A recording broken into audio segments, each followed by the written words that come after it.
Hello, this is Claude Sports Corner here on a Monday, August 15th, 2016. And I'm back with more NFL predictions for the upcoming season.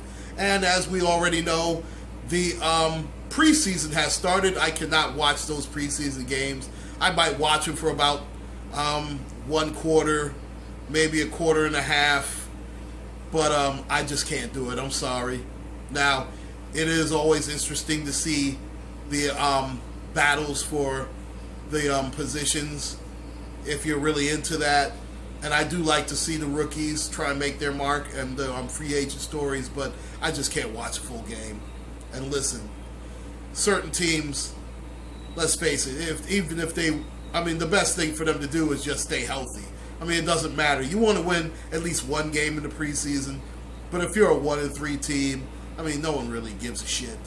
But I digress. I'm going to the previews right now. Now, before I start my previews, I got to give a shout out to my man, Flemlo Raps. He is really doing this thing on the YouTube thing. Make sure to please like and subscribe to his channels. He has 2 of them. Please he's got by far the best storytelling, the best content. He really keeps you engaged, and he's a really honest and genuine brother. It shows in his work. So please like and subscribe to Flemlo Raps and his channel, and also follow him on Twitter as well. Now, back to my predictions. I'm going to start with the last place team going to first. This time, bringing up the rear in the Afc North is, of course, no shocker, the Cleveland Browns. The shocker, though, is I think Cleveland will do a lot better than people think they will. I would not be shocked if Cleveland finished I'll say between 6-10 and 7-9. Even though I'm not the greatest RG3 fan in the world, I have to acknowledge he was not given a fair shake in Washington, especially under Jay Gruden. And to be honest, Mike Shanahan wasn't really for him as well, but Jay Gruden did not want him on the team. He made sure to make it as difficult as possible for him. And RG3 did not do himself any favors, but listen, this time, he's got no excuse. They've got the weapons in place for him. He has a tight end as a security blanket in Barnage, who very quietly became, I would say, the second best tight end in that division, because Tyler Eifert is the best tight end in that division. Now, the receiving core with Josh Gordon coming back, they drafted Coleman. I like Andrew Hawkins. Listen, this Cleveland team has a chance. And let me tell you something. Duke Johnson, I would not be shocked he gives you 1,200 yards this season. He's that good, and he's an all-purpose back. Listen, do not be shocked if he is the second best running back in that particular conference, right behind Le'Veon Bell. I should say that division, not the conference. But Le'Veon Bell is head and shoulders the best running back in pro football overall. Now, as far as pure running, it's Adrian Peterson. But doing all the things, running, receiving, blocking, Le'Veon Bell is hands down the best. But I digress. Cleveland, bringing up the rear in the AFC North. Now, the third place team is going to shock some people, and it's going to shock my man because Flemlo is a fan of this particular team. But the Cincinnati Bengals, I feel, will drop to 9-7. Would they miss the playoffs? Listen, if they do, they have to fire Marvin Lewis. There's no way around it. Marvin Lewis has been there too long. No playoff wins. Listen, if he doesn't make the playoffs, or if he loses another playoff game, you can't justify keeping the man. You just cannot do it. Okay? Not with all the weapons that they have on offense. Now, here's the caveat to that. They lost Mohamed Sanu and Marvin Jones, which is going to be big losses for them. Trust me, that's going to put a lot on A.J. Green's shoulders. Now, Gio Bernard is a tricky back, and I like him, but he has not been able to carry the burden. Now, they do have a good two-headed monster with him and Jeremy Hill, and Jeremy Hill has to have a better season than he did last year. But they do have a very good rushing attack. They have a very good offensive line. Their defensive line is among the best in football. Geno Atkins, in my opinion, is the best defensive tackle in pro football. Listen, Aaron Donald is right there with him. I get it. But Geno Atkins is the heart and soul of that defense. And if he goes down, forget it. Now, they do have good guys around them. Don't get me wrong. They have the Carlos Dunlaps of the world. But, you know what? That bitch made Fontes perfect. I can't take him. And they still have him and Pac-Man Jones. You know what? When you have guys that are cancers like that on your organization, you can only go but so far. And listen, the quarterback is still Andy Dalton. The best thing to me that could happen to the Cincinnati Bengals is A.J. McCarron beats out Andy Dalton, or Andy Dalton gets hurt again, and the team builds around A.J. McCarron. I don't see much of an upside. Listen, that coach over in Cleveland made Andy Dalton what he is. And they're going to miss Hugh Jackson immensely. And another guy they're going to miss a lot is Reggie Nelson, the very good free safety who went to the Oakland Raiders this season.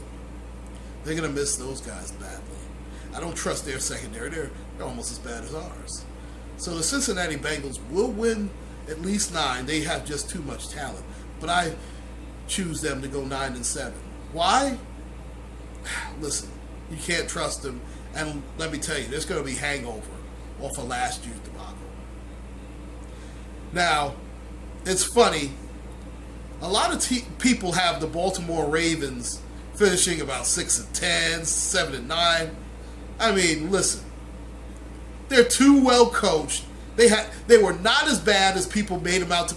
They were bad last year because they were hurt last year. When you lose your top receiver and your top quarterback, I mean, and all the guys they lost on defense, Terrell Suggs, the top defensive player.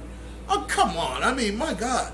That's like saying the Steelers are bad if they lose Big Ben, Antonio Brown, Ryan Shazier, and Lawrence Timmons.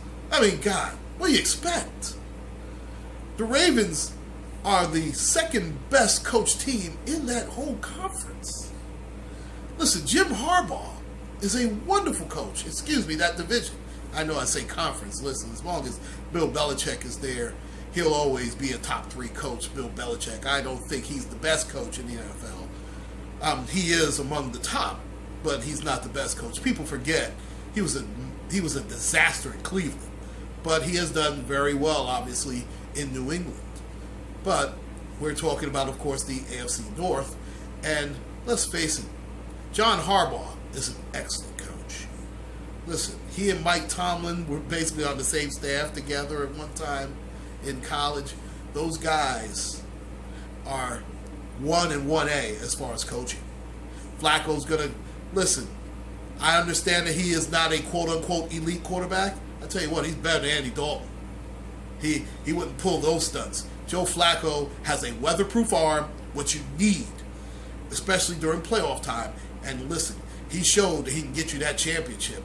When he has 11 touchdowns and no picks, he's a championship quarterback, hands down. So I expect bounce-back seasons from Flacco and, of course, the great Steve Smith, Terrell Suggs. Those guys have too much pride. And I like what they're doing with C.J. Mosley in the bunch. And I expect them to finish 10-6, second place in the AFC North.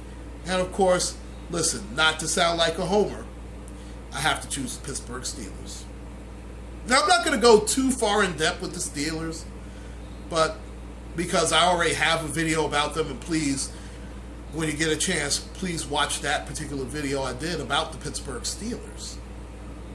But listen, they're built for a Super Bowl run. Big Ben, I understand Le'Veon Bell, and listen, if he truly did this, you know what? He can't ask for $15 million for me. I'm sick of him. But he is by far the best all-around running back in pro football. We have the best wide receiver in pro football in Antonio Brown. Ladarius Green is a question mark to me because he hasn't taken the field yet. And he's talking about he's suffering from still from the concussion, and he does have concussion issues.